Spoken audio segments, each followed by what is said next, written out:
दोस्तों आज हम बात करने वाले हैं वर्क वीज़ा के बारे में कि वर्क वीज़ा क्या होता है, इसके क्या रिक्वायरमेंट्स होती हैं, क्या इसका प्रोसेस होता है और क्या इसके बेनिफिट्स होते हैं। इन सभी क्वेश्चंस का जवाब आपको मिल जाएगा अगर आप इस वीडियो को एंड तक देखते हो।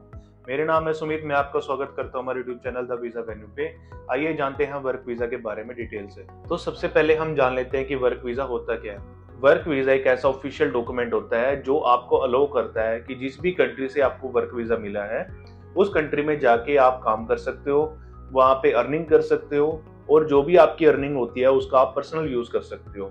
जो ये डॉक्यूमेंट होता है जिसको हम वर्क वीजा बोलते हैं, ये हर कंट्री का अलग होता है। जैसे कि शेंगन कंट्रीज आपको स्टिकर वर्क वीजा प्रोवाइड करती हैं, कुछ कंट्रीज ऐसी होती हैं जो कि आपको इलेक्ट्रिक फॉर्म में वर्क वीजा प्रोवाइड करती है। फॉर एग्जांपल ऑस्ट्रेलिया और न्यूजीलैंड के जो वर्क वीजा होते हैं वो इलेक्ट्रॉनिक फॉर्म में आपको मिलते हैं।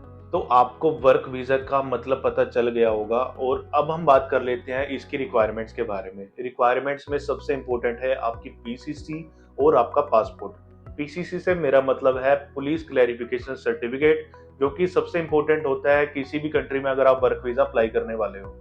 और आपका जो पासपोर्ट है वो सबसे इंपॉर्टेंट है। आपकी फोटो, आधार कार्ड, पैन कार्ड, ये ऐसे डॉक्यूमेंट्स हैं जो कि मस्ट हैं। इसके बिना आपका वर्क वीजा अप्लाई नहीं हो सकता। अब हम बात कर लेते हैं इसकी प्रोसेसिंग टाइम के बारे में। प्रोसेसिंग टाइम जो वर्क वीजा का रहता है वो 3 से 4 महीने नॉर्मली रहता है, क्योंकि सबसे पहले आपका जो वर्क परमिट है वो कंपनी से इशू होगा।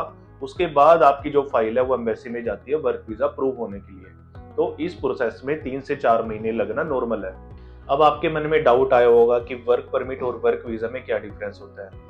वर्क परमिट कंपनी के द्वारा इशू किया जाता है। किसी भी कंट्री में आप अगर वर्क करना चाहते हो तो सबसे पहले उस कंट्री की एक कंपनी आपको वर्क परमिट इशू करेगी।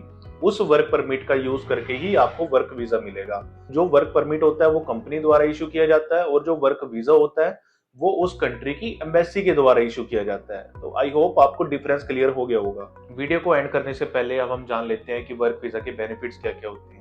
सबसे पहला बेनिफिट तो ये है कि आपको लीगली मौका मिलता है, आप किसी भी कंट्री में जाके काम कर सकते हो, वहाँ पे अर्निंग कर सकते हो। दूसरा बेनिफिट वो ये है कि आपका जो ये वीजा होता है मोस्टली कंट्रीज आपको एक्सटेंड करने का मौका देती हैं, यानी कि जो वर्क वीजा होता है वो आप एक्सटेंड करवा सकते हो और लंबे टाइम तक उस कंट्री में आप काम कर सकते हो। तीसरा बेनिफिट वो ये है कि आप अपनी फैमिली को भी अपने पास बुला सकते हो या फिर आप कंपनी से लीव लेके अपनी फैमिली को विजिट कर सकते हो। चौथा बेनिफिट वो ये है कि अगर आप किसी भी कंट्री में मोर देन 6 मंथ्स स्टे करते हो या काम करते हो तो आपको अपॉर्चुनिटी मिलती है कि आप कंपनी से लीव लेके किसी भी अदर कंट्री में एज अ टूरिस्ट ट्रैवल कर सकते हो और टूरिस्ट वीजा आपको मिल सकता है। तो इतने सारे बेनिफिट्स वर्क वीजा प्रोवाइड करता है। तो अगर आप भी काम करना चाहते हो किसी अनदर कंट्री में और इतने अच्छे बेनिफिट्स लेना चाहते हो तो वर्क वीजा को इग्नोर मत करें। आई होप आपको ये वीडियो पसंद आई होगी। इस वीडियो को लाइक करें, शेयर करें और हमारे चैनल को सब्सक्राइब करें। आप हमें इंस्टाग्राम और फेसबुक पे भी फॉलो कर सकते हैं। अगर आपके इस वीडियो से रिलेटेड कोई भी डाउट है आप हमें कमेंट करें, हम उनका रिप्लाई करेंगे। मिलते हैं नई वीडियो में एक नई कंटेंट के साथ।